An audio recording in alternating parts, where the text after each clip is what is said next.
changamoto ya mmomonyoko wa maadili. Tumeshuhudia kupungua kwa hali ya uwajibikaji wa wanajamii mbalimbali, kuzofika kwa taasisi za familia, matumizi yasiyofaa ya mitandao, kuongezeka kwa uhalifu, muonekano wa wanaume na wanawake usiokubalika na jamii, na inafika hatua unakutana hata na watu wanaume, lakini uvaaji wake tu unaanza kukupa maswali na unakosa majibu. Akiongeza kutembea ndio unachanganyikiwa zaidi. Akifungua mdomo ndio unatafuta namna ya ukata kona.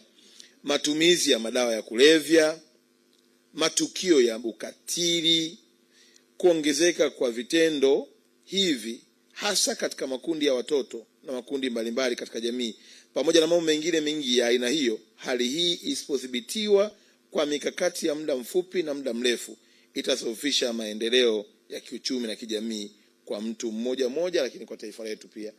Na tutakumbuka hata jana tumeona kwenye vyombo vya habari, baba mzazi anamchinja mtoto wake kwa kigezo cha kwamba haamini kama ni mtoto wake wa kumzaa. Sasa fikiria mmomonyoko huu na changamoto hizi zinaathiri kiasi gani familia ile tayari imeshaingia kwenye chuki, ugomvi ambao hautakuja kuisha, historia yenye makovu makubwa ndani ya familia. Lakini ukienda mbali zaidi utaona ya kwamba hata wale ambao wako kwenye ndoa, bila kuongelea utafiti, lakini ukweli usiofichika ni kwamba wengine wanavumilia tu kwa sababu wana watoto, wengine wanahofu hata wale watoto hawaamini kama ni wao, kwa hiyo wanaishi na depression kwa sababu akiangalia gharama alizokuwa nazo. Wengine ndio hivyo, walikuwa wanasomesha watu, wakimaliza kusoma watu wanawaacha. Nakumbuka tulimwona baba mmoja anacheza mziki, yani jasho linamtoka, lakini maneno yake yale anayasema ikiashiria kuna maumivu makubwa aliyokuwa nayo moyoni, hasa kupitia kuuza nyumba zake. Kwa hiyo unaweza kaona kwa namna gani ambavyo janga hili linaweza sionekane ni kubwa, kwa sababu vitu hivi havisemwi sana, vimewekwa kwenye carpet.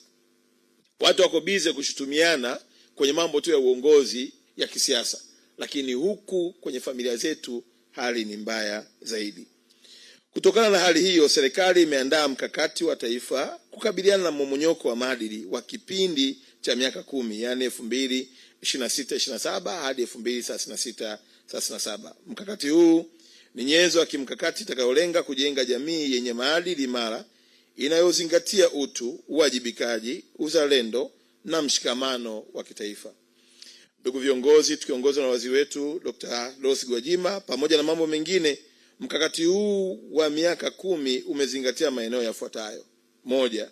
Taasisi ya familia, kurudisha wajibu wa malezi kwa wazazi na walezi. Ndugu zangu, hili jambo ni muhimu sana. Familia ikiyumba ni sawa na msingi wa taifa uliobomoka. Bila kuwa na familia bora na imara, taifa halipo. Na migogoro yote hii chanzo chake kikubwa kiko kwenye ngazi ya familia. Na yako maswali mengi ya msingi ya kujiuliza katika ngazi hii. Mojawapo tu, kila kaya tuulizane, kila palipo na mtoto wa kiume, palipo na mtoto wa kike, swali la kwanza la kwangu la msingi, nani amemwandaa mtoto wake kuwa baba wa familia au mama wa familia, ambao ndio taasisi msingi wa maendeleo wa taifa lote hili?